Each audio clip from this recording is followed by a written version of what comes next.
thanks for taking the graveyard shift as well, Minister. Appreciate you being here.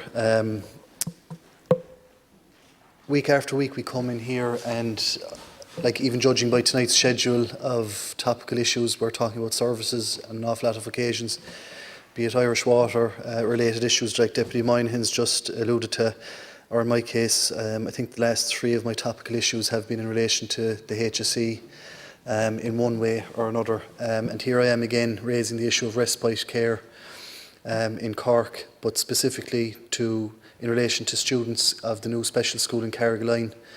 And while it might not be specifically in my own constituency, you know, the nature of that school, there's children travelling from far and wide to attend there. And the unfortunate reality for those parents and their children is that when that school was established, they weren't assigned a CDNT team at all.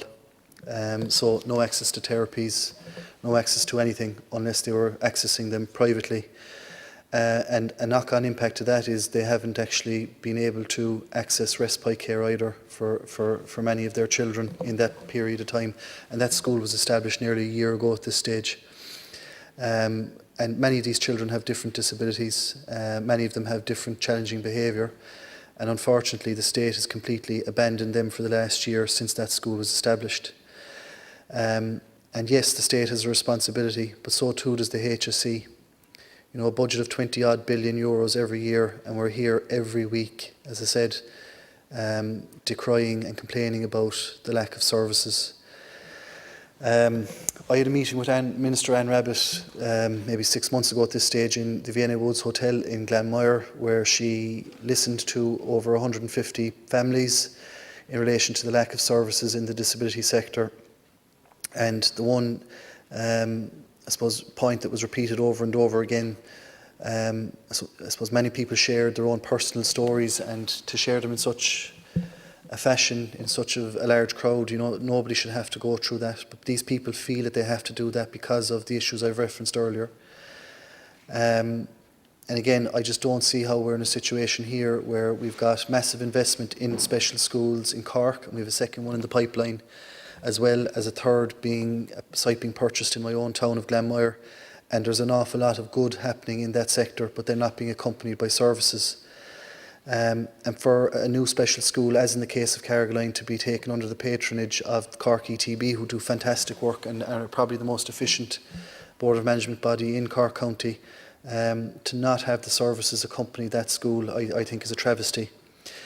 Subsequent to the lack of a CDNT team being designated to the Carrigaline Special School, Minister Anne Rabbitte then met with myself and Bernard O'Regan of the HSE, and a commitment was given that CDNT teams would be assigned to all special schools and reinstated.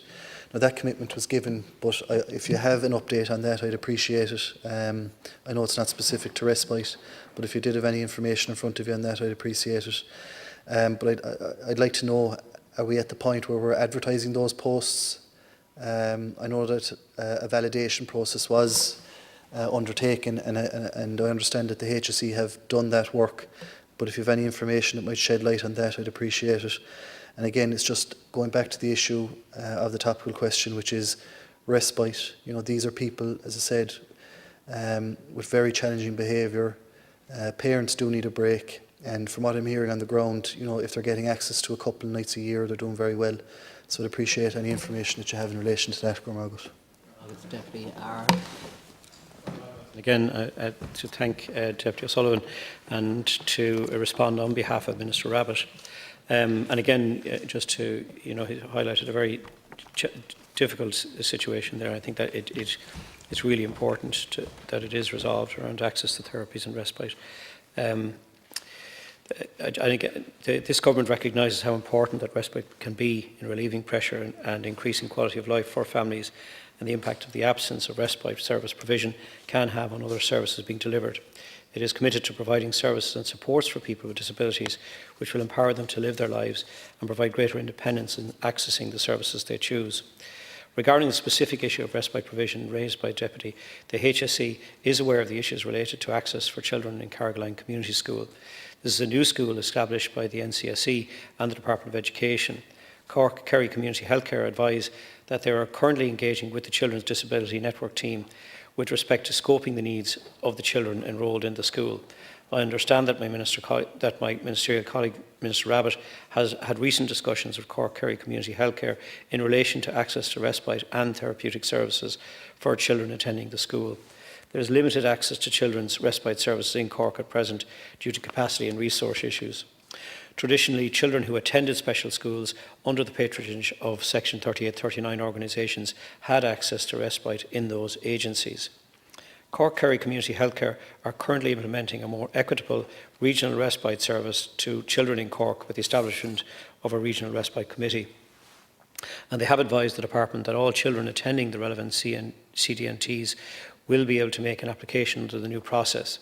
This is currently a work in progress, and information with regard to how access to service will issue to stakeholders in the coming weeks.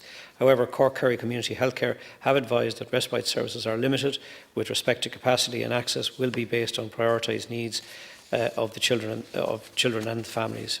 Finally, just to assure the Deputy that the Government remains committed to ensuring increased capacity is built to respite services in order to support families and to help preserve the family unit and support family stability. Deputy, I don't have a response in terms of those posts, but I will ask Minister Rabbitte to revert in relation to that. Thank you. Thanks, Minister. It was probably unfair of me to throw in the CDNT issue on top of you as well, but I said if I don't ask, I don't get, so I did say I would try. Look, just in relation to the response, it's great that the HSE are aware of the issues related to access for children. And this is a new school established by the NCSE and the Department of Education. That's great. That was a year ago. They're kind of stating the obvious, you know, and I just love to know what they are actually doing. I see later in the response it says that they're doing scoping. And again, I say scoping for a year.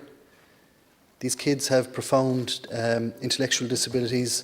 Some are being fed by tube. Require round-the-clock attention, and a year on from the opening of their school, we're scoping. Like, somebody needs to talk about this, somebody needs to shout about it. It's just more ineptitude.